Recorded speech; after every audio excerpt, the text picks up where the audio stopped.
Coach, last week you ran for 160 yards against UAB. This week against Duquesne, 514 yards of total offense, 265 on the ground, 249 passing.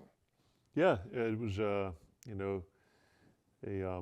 definitely a positive day for the offense. Built off of the performance we had against UAB. We're able to play great complementary football, mix the run and the pass together, and put some points on the board, and create explosive plays while not turning it over. So good day at the office.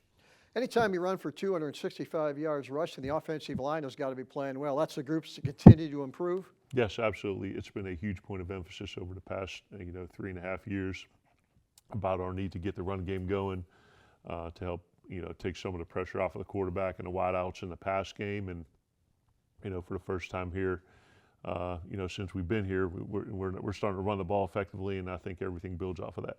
Defensively, got some great individual performances. Bruno Dahl had an outstanding game, got a couple interceptions from the secondary. They did. Nice job stopping the run. I believe the longest pass of the day was 12 yards, a bunch of 3 and outs, 3 turnovers, created positive field position, and most importantly, kept them off the board. You know, the coaches, you and the coaching staff see things maybe the average fan and media don't see. So right now, going into the Toledo game, what do we have to get better at? What are we doing well? We have to get better at everything. I think during the course of the week, our process of preparation, and we talk about 6 different P's. Are we prepared? Are we passionate? Do we pull together?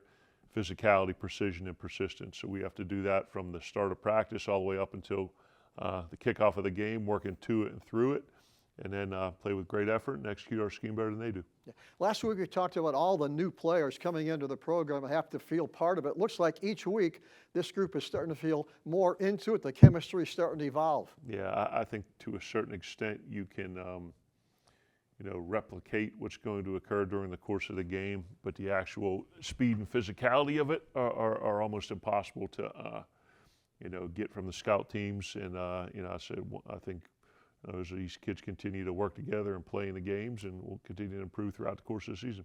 Great individual performance by running back Jordan Gann, 161 yards, 3 TDs. He's the MAC Offensive Player of the Week. That's awesome. Very well deserved for Jordan. Happy for him. Like I said, battled some injuries towards the tail end of camp and the beginning of the season. He and Sean are an excellent 1-2 punch, and Marquise does a nice job adding value.